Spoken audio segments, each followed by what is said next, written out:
Ziac. Alors les amis, là je viens de cliquer sur cette icône. Alors c'est quoi? C'est une carotte? C'est un AV? Je sais pas trop ce que c'est. C'est FL Studio les gars. Alors FL Studio, autrefois c'était Fruity Loops. Fruity Loops c'est un logiciel que les Américains ils ont raffolé. Pourtant c'est un logiciel d'un éditeur belge, rien à voir. Entièrement en anglais, il serait le temps de le faire passer en français les amis, vous pensez pas? En tout cas, les Américains, ils ont kiffé ce logiciel parce que bah, c'est un mode de fonctionnement qui était très simple et qui était basé sur le MIDI, avec des fonctionnalités MIDI assez perfectionnées. C'est un logiciel qui pouvait se craquer on pouvait le pirater entre guillemets très facilement et se le passer de l'un à l'autre. Et bah, les Américains, ils kiffaient bien ce système de loop. Hein. Tous les gars du hip-hop, c'était leur truc, ça leur parlait d'avoir un séquenceur comme ça avec des systèmes de looping très simples, et ils ont raffolé de ce logiciel. À un moment, ils étaient tous dessus, c'était un truc de fou. Donc désormais, c'est passé sur FL Studio. Il y avait que les gars PC qui pouvaient travailler dessus. Mac, ça n'existait pas à l'époque. Là, il n'y a que cette version depuis la version 20. Ils ont fait quelques bêtas avant qui fonctionnent sur Mac. Donc désormais, les petits idiots comme moi qui sont sur Mac peuvent commencer à fabriquer du son avec. Et il y a beaucoup de mecs autodidactes qui ont commencé avec FL Studio. Alors pour être franc avec toi, lorsque le logiciel est apparu, il y a pas mal de mecs qui ont commencé avec ce logiciel, et ben le logiciel a commencé à avoir une certaine réputation. Alors moi j'ai regardé un petit peu de loin, parce que moi je suis un passionné de MAO, vous me connaissez, et je me suis dit, oh c'est quoi ces fonctionnalités? C'est à l'ancienne, franchement c'est un logiciel qui est grave à l'ancienne en termes de fonctionnalités. T'avais pas toutes les fonctionnalités qu'il y avait à Ableton Live. Moi j'étais sur Ableton Live, j'ai commencé sur Ableton Live. Mon pote c'est un monstre en prod, il m'a montré Ableton Live, tu commences par ça, ça, ça. Il est toujours resté sur le logiciel, pour moi Ableton Live c'était le top. Mais j'ai vu des petits mecs là maintenant, ça fait 5 ans on va dire que les mecs ils ont commencé, ou autrefois ils commençaient par Live, maintenant ils ont commencé par FL Studio. Et il n'y a rien à faire, hein. Ils ont beau avoir mis les mains dans Live, ils préfèrent quand même FL Studio. Et ils vont te dire que le moteur audio, si spécifique, mais en fait c'est l'organisation du bordel. Il y a beaucoup de personnes qui ne savaient pas se servir du channel, qui fait que, voilà, limiteur, tout ça, ils ne savaient pas ce que c'était. Donc tu as beaucoup de gars qui ont sorti notamment des beatmakers, hein. C'est beaucoup les beatmakers qui ont sorti du son avec de la saturation, etc. Quand tu leur demandais sur quel logiciel ils étaient tous sur FL Studio, ils n'étaient pas sur Live. Donc c'était des mecs, voilà, ils sont arrivés dans la bidouille, ils ont mis les mains dedans, mais malgré tout, en sortie, ils ont fait des sons de bâtard, hein. Ils faisaient des sons vraiment de très bonne qualité. Et le moteur audio, honnêtement, il est pas dégueu. Il sonne très numérique, il a un son très particulier, notamment qu'on est proche de la saturation pour arriver dans le limiteur, il a un son qui est propre et qui claque vraiment. Voilà, ça c'est particulier. Tous les sons trap, c'est FL Studio, hein, les amis. Ça, le moteur audio, il a un peu façonné ce style-là. Donc c'est un logiciel à part. Et à un moment, je me suis dit, bon, vas-y, t'es un dinosaure, faut vraiment que t'ailles mettre les mains dans ce logiciel. Maintenant, il est sur Mac, t'as plus d'excuses. Et honnêtement, c'est pas mal. C'est pas mal. Ce système de loop, moi, ça me plaît bien, hein, de faire des patterns comme ça. Le visuel, alors j'en parlais à un pote qui était sur Live, qui a switché sur Logic. Il peut pas entendre parler de ce mode le visuel de FL Studio, ça lui sort par les yeux. Alors ça, c'est comme ça. Il y en a qui accrochent, il y en a qui accrochent pas. Les goûts et les couleurs, voilà, ça ne se discute point. Mais moi, j'ai bien accroché à ce système de travail, voilà, d'édition du MIDI, où pop, pop, pop, tu peux mettre tes trucs très facilement, les effacer. Moi, j'aime bien. Ça, j'ai bien aimé, j'ai bien accroché. Et honnêtement, je fais des prods dans FL Studio qui sont différentes de Live. Pour résumer, pour moi, Live, c'est parfait pour l'audio. Honnêtement, FL Studio, niveau audio, c'est vraiment à l'ancienne. Voilà, c'est pas à penser pour. Leur mode Edison, pour moi, c'est fatigué. Mais ça restreint les choses et ça t'oblige à composer d'une certaine manière, qui est plus académique dans les codes. Alors j'allais dire de la musique électronique, un petit peu, hein, mais plus trap musique électro, je dirais. Mais surtout pour le système trap hip-hop, pour moi, le FL Studio c'est parfait parce que on reste dans des boucles qui sont faites plutôt avec du MIDI ou avec de l'audio simple. Donc pour moi, pour ça, le fait de codifier, l'organisation de l'architecture fait que tu vas faire des sons d'une certaine manière, et tu vas sortir des sentiers battus dans le travail du sound design, parce que honnêtement, tu as quelques outils à l'intérieur, notamment les plugins ou l'accès au réglage sur les centres directs, qui t'offrent des fonctionnalités qui te permettent d'être assez créatif. Et ça, c'est bien, parce que tu les as directement sous la main, en bidouillant sans trop comprendre, en essayant de chercher. T'as des trucs cool sous la main, tandis que dans Ableton Live, il faut aller chercher dans les sous-menus, expérimenter avec des petits plugins audio ou MIDI, sur lequel voilà, les réglages sont plus petits, etc. T'aurais pas pensé à faire les choses de cette manière-là. Donc pour ça, franchement, honnêtement, c'est bien vu, les gars.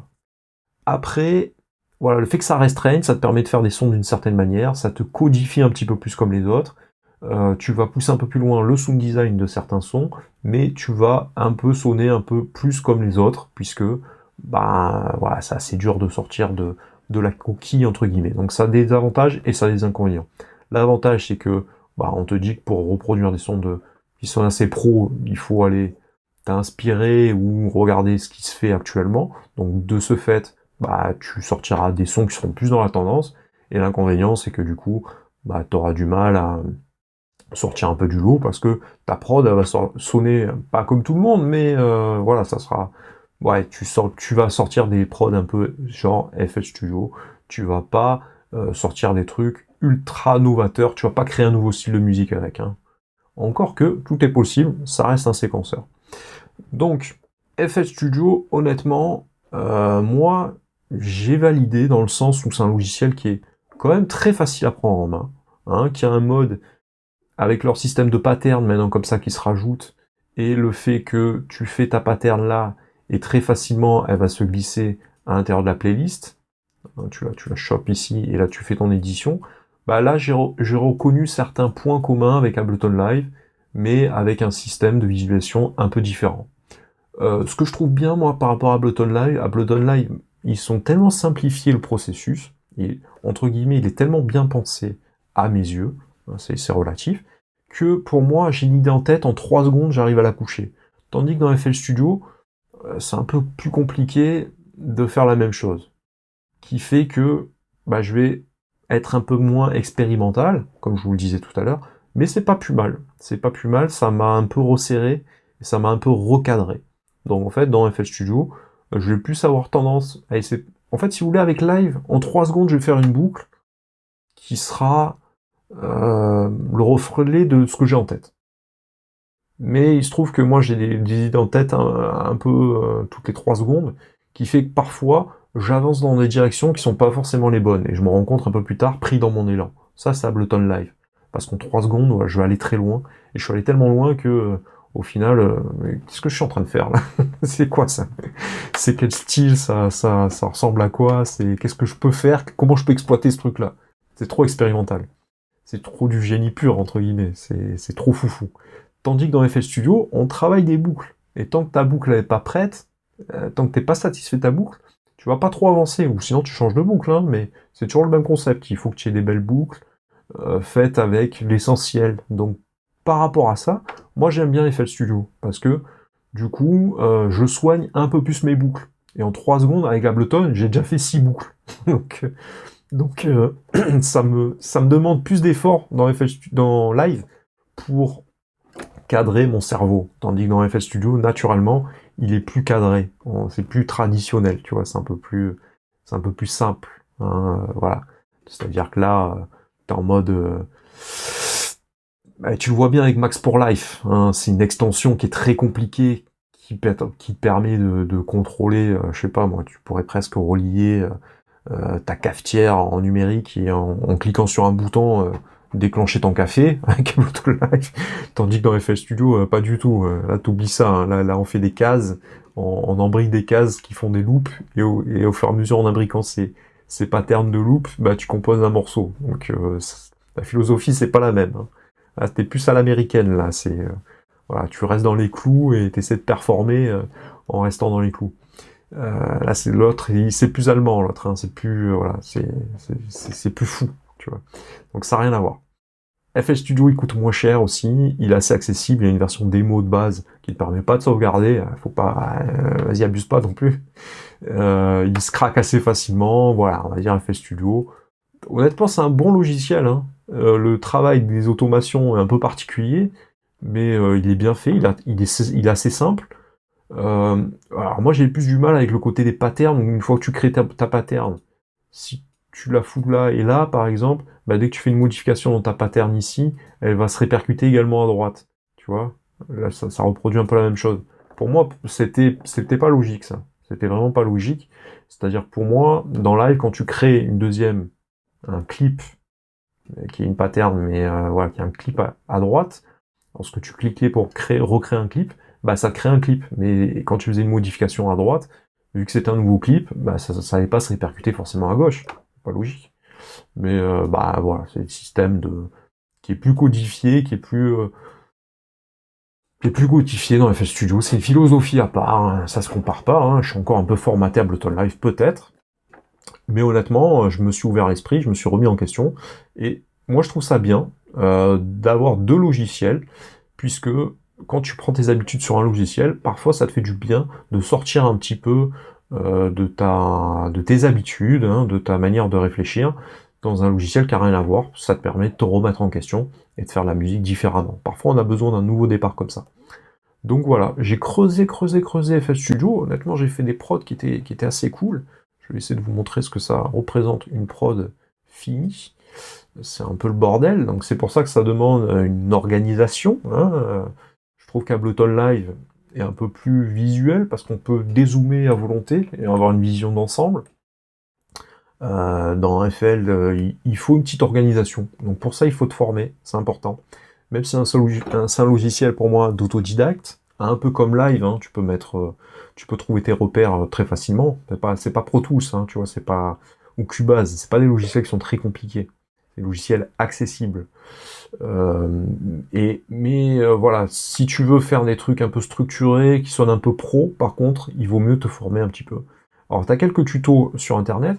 Si tu veux vraiment une formation, moi j'ai fait une formation dingue dessus, sur le site playmao.fr. Là, sur mon site, tu peux accéder à la formation. N'hésite pas, ça te fera gagner beaucoup de temps. Hein, je vais essayer de faire des vidéos un peu gratuites pour te donner envie et t'expliquer les différences sur FL Studio par rapport à Live, par rapport à d'autres logiciels. Mais ça partira un peu dans tous les sens. Si tu veux une formation qui regroupe toutes les informations et qui te donne une structure en te disant voilà, tu fais ci, tu fais ci, tu fais ça, tu fais ça, bah ça te fait gagner du temps, parce que les informations que tu vas piocher à gauche à droite sur le net, bah là elles sont toutes alignées et elles ont tout un lien les unes avec les autres. Tu passes d'une fonctionnalité à l'autre et bah ça t'évite d'apprendre des trucs qui n'ont aucun sens et tu tournes moins en rond tout simplement. Voilà, tu gagnes du temps. Tu gagnes du temps, de l'expérience, ça te fait gagner, allez, 3, 4, 5 ans d'expérience d'un coup. Parenthèse fermée, donc, waouh. Alors ça, tu vois, voilà, ça, c'est des trucs pareils, c'est chiant. Il y a des trucs qui sont chiants, hein, quand même. C'est-à-dire que avec FL Studio, dès que tu déplaces tes samples, il va plus les retrouver, il faut que je les retrouve. Bon, je suis pas inquiet, je vais les retrouver, hein. Mais voilà, si tu renommes tes trucs, tes machins, ça va plus les retrouver. Donc ça c'est casse-couille. Bon, tandis qu'avec Ableton, tu peux faire réunir et sauvegarder et ça retrouve les fonctionnalités très rapidement. Bon bref, j'avais fait ça, mais du coup, il faut que je retrouve mes samples, donc voilà, relou. Mais voilà, tu vois que il y en a un petit peu de partout. Je ferme la parenthèse. Qu'est-ce que je voulais te dire davantage? Bah, FL Studio, voilà, retiens que c'est cool. Franchement, c'est cool. C'est le petit ado dynamique FL Studio, on va dire. Ableton, ça va être le petit, voilà, c'est le vingtaire, trentenaire dynamique.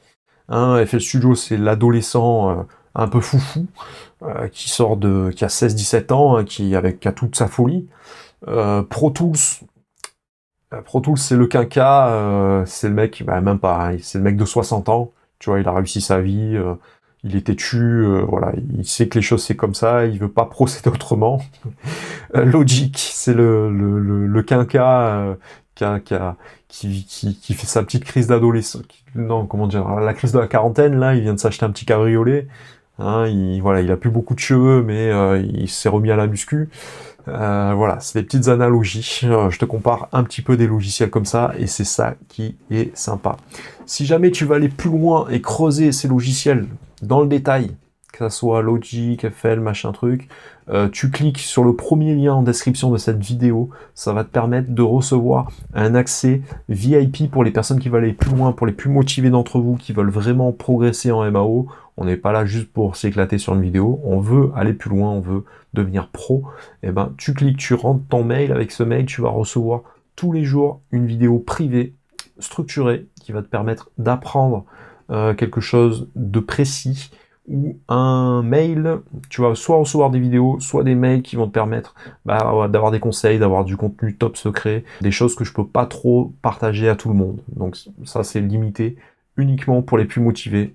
C'est des formations qui sont offertes, donc n'hésitez pas à mettre votre mail dans le lien de description de la vidéo. À bientôt, à la ciao pour les prochaines vidéos. Ciao, ciao.